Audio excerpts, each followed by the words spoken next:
Trump తాత మనకి వెన్నుపోటు పొడిచాడు అనే విషయం ఇప్పటికే అందరికీ అర్థమవుతుంది. మన దేశం మీద కూడా విపరీతంగా ట్యాక్సులు మోత వేస్తున్నాడు. మరి ఇలాంటి టైంలో మన ఇండియా నుండి ఎగుమతి అవుతూ ఉన్న సరుకుల సప్లై ఆగిపోతుందా? దానివల్ల అమెరికా మీద ఎలాంటి ప్రభావం కనిపిస్తుంది? ఏదో ఒక రోజు అమెరికా తిరిగి మన కాళ్ళ దగ్గరకు వస్తుందా? ఇలాంటి వివరాలన్నిటినీ ఈరోజు ఈ వీడియోలో డిస్కస్ చేసుకుందాం. అంతకంటే ముందు మీరు మా ఛానల్ సబ్స్క్రైబ్ చేసుకోకపోతే వెంటనే సబ్స్క్రైబ్ చేసుకోండి. పక్కనే ఉన్న బెల్ ఐకాన్ని క్లిక్ చేస్తే మేము వీడియో అప్లోడ్ చేసిన వెంటనే మీకు నోటిఫికేషన్ వస్తుంది. మీకు అమెరికా ఇష్టమా, రష్యా ఇష్టమా అనేది కామెంట్ సెక్షన్లో చెప్పండి. అమెరికా ఈ మధ్య తెగ ఓవర్ యాక్షన్ చేస్తూ ఉంది. ముఖ్యంగా ట్రంప్ గెలిచిన తర్వాత మనకు ఏదో లాభం కలుగుతుంది అని చూస్తూ ఉంటే ట్రంప్ మాత్రం మనకే వెన్నుపోటు పొడిచాడు. మన హిందూ ఓట్లతో గెలిచిన ట్రంప్ ఇప్పుడు మనకి హ్యాండ్ ఇచ్చాడు. నిజానికి మొదటి నుండి కూడా ఇండియా ట్రంప్కి సపోర్ట్ చేస్తూ వచ్చింది. ఇలా సపోర్ట్ చేయడం తప్పుడు నిర్ణయం అని ఇప్పుడు అర్థమవుతూ ఉంది. ఇలాంటి స్టేట్మెంట్ ఇవ్వడానికి కారణం ట్రంప్ విచ్చలవిడిగా మన ఇండియన్ సరుకుల మీద ట్యాక్స్లు మోత మోయిస్తున్నాడు. అమెరికా ఉత్పత్తులను మాత్రమే మన ఇండియన్స్ కొనుగోలు చేసేలా మన ఇండియన్ సరుకుల రేట్లు పెరిగేటట్టు పకడ్బందీ ప్లాన్ వేస్తున్నాడు. దానివల్ల మనకు తీవ్ర నష్టం కలిగే ఛాన్స్ ఉంది. అయితే ఇక్కడ మనం మరొక విషయం ఖచ్చితంగా ఆలోచించి తీరాలి. అదేంటంటే అమెరికాలో ఇండియన్ సరుకులకు డిమాండ్ చాలా ఎక్కువగా ఉంటుంది. ఇండియన్స్ ఎక్కడికి వెళ్ళినా సరే మన ఇండియన్ రుచులను, అలవాట్లను వదులుకోలేరు. మన ఇండియన్ వస్తువులు అక్కడ తక్కువ రేటుకు దొరుకుతూ ఉంటే ఇంతవరకు మన వాళ్ళు హాయిగా కొనుక్కుంటూ ఉండేవారు. ముఖ్యంగా సౌత్ ఇండియన్ అమెరికాలో రుచి పచ్చి లేని బ్రెడ్ ముక్కలు, పిజ్జాలు తింటూ ఉండలేరు. అమృతం లాంటి అన్నానికి అలవాటు పడిన ప్రాణాలు అన్నం లేకపోతే గిలగిల గింజుకుంటూ ఉంటారు. అలాంటిది ఇప్పుడు బియ్యం మీద కూడా ట్యాక్స్ భారీగా పెరిగిపోయింది. బిర్యానీ లవర్స్కి బాస్మతి బియ్యం కొండకి కూర్చుని వెక్కిరిస్తూ ఉంది. ఇండియా ప్రపంచంలోనే అత్యంత ఎక్కువగా బియ్యాన్ని ప్రొడ్యూస్ చేసే దేశం. గ్లోబల్ మార్కెట్లో బియ్యం వాటా మన దేశంలో 40% వరకు ఉంది. ఎక్కువగా బియ్యాన్ని ఎగుమతి చేసే దేశాలలో కూడా మన దేశమే టాప్ లెవెల్లో ఉంది. గ్లోబల్ మార్కెట్లో ఇండియన్ రైస్కి డిమాండ్ చాలా ఎక్కువ. మరి ఇలాంటి టైంలో అమెరికా మీద ట్యాక్స్లు వేస్తూ మనల్ని తొక్కేయాలని చూస్తూ ఉంది. ఇలాంటి టైంలో ఇండియా అమెరికాకి బదులు మిడిల్ ఈస్ట్ దేశాలకు, ఆఫ్రికా దేశాలకు బియ్యాన్ని సప్లై చేసే ఛాన్స్ ఉంది. ఇప్పటికే ఇండోనేషియా వంటి దేశాలు మన దేశం నుండి 10 లక్షల టన్నుల బియ్యాన్ని కొనుగోలు చేయడానికి సిద్ధంగా ఉంది. గ్లోబల్ మార్కెట్లో మన ఇండియన్ రైస్కి ఎంత డిమాండ్ ఉంది అంటే మనం అడిగినంత డబ్బులు ఇవ్వడానికి కూడా ఎన్నో దేశాలు లైన్లో నిలబడ్డాయి. డొమెస్టిక్ మార్కెట్లో కూడా బియ్యపు రేటును కంట్రోల్ చేయడం మన గవర్నమెంట్ పని. అందుకనే ఈ ఎక్స్పోర్ట్ ఆర్డర్స్ని మనం పెండింగ్లో పెడుతూ వస్తున్నాము. ఇలాంటి టైంలోనే అమెరికా మనతో చెడుగుడాడుతూ ఉంది.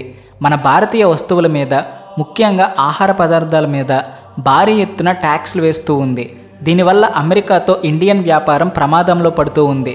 అమెరికా ప్రెసిడెంట్ డొనాల్డ్ ట్రంప్ ఇక్కడితో ఆగడం లేదు. ఎవరెవరితో అయితే వ్యాపార సంబంధాలు ఉన్నాయో వాళ్ళందరినీ కూడా టార్గెట్ చేస్తూ ఉన్నాడు. భారతదేశం నుండి అమెరికా $87.4 బిలియన్ సామాన్లు దిగుమతి చేసుకుంది. కానీ ఇదే సమయంలో భారతదేశం మాత్రం అమెరికా మీద ఇంత భారీ ఎత్తున డిపెండ్ అవ్వలేదు. అమెరికా నుండి మనం దిగుమతి చేసుకుంటున్న వస్తువులు కేవలం $41.8 బిలియన్ మాత్రమే ఉంది. అంటే రెండు దేశాల మధ్య $129.2 బిలియన్ వ్యాపారం జరుగుతూ ఉంది.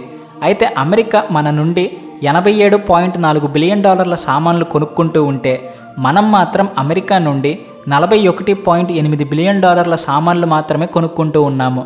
అంటే రెండు దేశాల మధ్య ఎగుమతులు, దిగుమతులలో చాలా తేడా కనిపిస్తూ ఉంది. క్లియర్గా చెప్పాలి అంటే $45.7 బిలియన్ వరకు ఈ డిఫరెన్స్ మనం గమనించవచ్చు. అయితే ఈ డిఫరెన్స్ని తగ్గించడానికి మాత్రమే ట్రంప్ మన దేశం మీద ట్యాక్స్లు విధిస్తూ ఉన్నట్టు చెప్పాడు.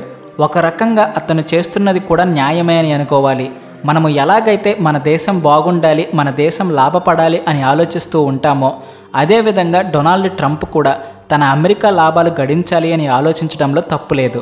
అయితే ఇక్కడ ఆలోచించాల్సిన విషయం మరొకటి ఉంది. అదేంటంటే భారతదేశం ఇంకా అభివృద్ధి చెందని దేశం. మనలాంటి చిన్న దేశంతో అమెరికా వంటి అభివృద్ధి చెందిన దేశం పోటీ పడడం ఏమాత్రం బాలేదు. మీరు మా మీద ఇంత ట్యాక్స్ వేశారు కాబట్టి మేము కూడా మీ మీద అంతే ట్యాక్స్ వేస్తాము అని చెప్పడం ఒక రకంగా అన్యాయం అనే చెప్పాలి. అమెరికా మనల్ని టార్గెట్ చేసుకున్న తర్వాత మనం కూడా ఈ మ్యాటర్లో ఏదో ఒక ఉపాయాన్ని ఆలోచిస్తూనే ఉన్నాము. అమెరికా విధిస్తున్న ఈ ట్యాక్సుల మోత నుండి ఎలా తప్పించుకోవాలో అని మన వాళ్ళు కూడా కసరత్తు చేస్తూనే ఉన్నారు. కానీ ప్రస్తుత పరిస్థితుల్లో ఈ అమెరికా ట్యాక్సుల మోతను తప్పించుకోవడం చాలా కష్టమని అనిపిస్తుంది. అయితే ఇక్కడ మరొక విషయాన్ని కూడా నిపుణులు ప్రశ్నిస్తున్నారు. అమెరికా మన భారతదేశ సరుకుల మీద భారీ ఎత్తున ట్యాక్స్లు విధిస్తే ఎకనామికల్గా కూడా చాలా డిస్టర్బెన్స్లు కలుగుతాయి. వాటిని అమెరికా తట్టుకోగలదా లేదా అనే ప్రశ్న కూడా ఇప్పుడు అందరికీ కలుగుతూ ఉంది. ముఖ్యంగా ఆహార పదార్థాల విషయంలో అమెరికా మన ఇండియాతో పెట్టుకోకపోవడమే మంచిది. మనం ఆహార పదార్థాల సప్లైని ఆపేస్తే అమెరికా మన ఇండియా కాళ్ళ వెళ్ళ పడుతుంది. ఇక్కడ ఉన్న డేటాని పరిశీలిస్తే మన ఇండియా నుండి $7.7 బిలియన్ బియ్యం అమెరికా దిగుమతి చేసుకుంటూ ఉంది. అన్నం లేకపోతే అమెరికాలో ఉన్న మన ఇండియన్స్ బతకలేరు.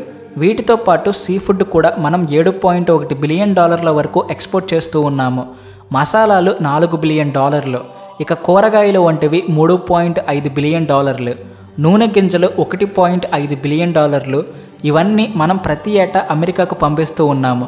మనం ఇండియా నుండి అమెరికాకు వెళ్ళే వస్తువులు ఎన్ని టన్నులు ఉన్నాయో మీరే ఆలోచించండి. కానీ ఇప్పుడు అమెరికా మన మీద ఇలాంటి శాంక్షన్ విధిస్తూ ట్యాక్స్లు వేయడం వల్ల రెండు దేశాల మధ్య వ్యాపార సంబంధాలు చాలా వరకు దెబ్బతింటాయి. ఇదే జరిగితే మన భారతదేశపు ఫుడ్ ఎక్స్పోర్ట్ ఇండస్ట్రీ వేరే దేశాలకు షిఫ్ట్ అవుతుంది. ఆ దేశాలలో ఆహార పదార్థాలను ఎగుమతి చేయడం మన ఇండియాకి సులభమవుతుంది. దాంతోపాటుగా దిగుమతుల మీద ట్యాక్స్లు వంటి తలనొప్పులు కూడా ఉండవు. అలాగని భారతదేశం అమెరికాకి పూర్తిగా ఎగుమతులు నిలిపివేస్తుంది అని కాదు. మనకంటూ ఒక మంచి మార్కెట్ని మనం వెతుక్కోవాలి. గ్లోబల్ మార్కెట్లో ఆర్గానిక్ ఫుడ్ ప్రొడక్ట్స్కి డిమాండ్ తక్కువేమీ కాదు. 2018 నుండి ఇండియాలో పండే ఆర్గానిక్ ఆహార పదార్థాలకు డిమాండ్ విపరీతంగా పెరిగిపోతూ ఉంది. అయితే ఇప్పటి వరకు మనం మిగిలిన ఐటమ్స్ని పట్టించుకోకుండా కేవలం బియ్యం మీద మాత్రమే ఎక్కువగా దృష్టి పెట్టాము.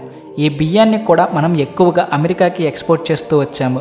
అమెరికాకు వేరే దేశాల నుండి నూనె గింజలు, కూరగాయలు వంటివి దొరకొచ్చేమో కానీ ఇండియా నుండి మాత్రమే వచ్చే బాస్మతి బియ్యం మాత్రం ఎక్కడ దొరకవు. ఎందుకంటే బాస్మతి బియ్యం కేవలం ఇండియా, పాకిస్తాన్లో మాత్రమే పండించడానికి వీలు పడుతుంది. అమెరికా, యూరప్, ఆఫ్రికా వంటి దేశాలు కూడా కేవలం మన దేశం మీద మాత్రమే బాస్మతి బియ్యం కోసం డిపెండ్ అవుతూ ఉంటాయి. ప్రపంచంలోనే బియ్యాన్ని ఎక్కువగా ప్రొడ్యూస్ చేసి ఎగుమతి చేసే దేశాలలో భారతదేశమే మొదటి స్థానంలో ఉంది. అందుకనే 40% వరకు గ్లోబల్ మార్కెట్లో బియ్యం ఎగుమతులను మన దేశమే కంట్రోల్ చేస్తూ ఉంటుంది. మన దేశంలో రైస్ రేటు కూడా విపరీతంగా పెరుగుతూ ఉంటే దానిని కంట్రోల్ చేయడానికి ఈ మధ్యకాలంలో మనం ఎగుమతులను కాస్త తగ్గించాము. దాంతో గ్లోబల్ మార్కెట్లో హంగామా మొదలైంది. అమెరికా కాదు కానీ యూరోప్లో ఉన్న దేశాలన్నీ మన కాళ్ళ కిందకు వచ్చాయి. బియ్యాన్ని ఎగుమతి చేయమని మనల్ని వేడుకున్నాయి.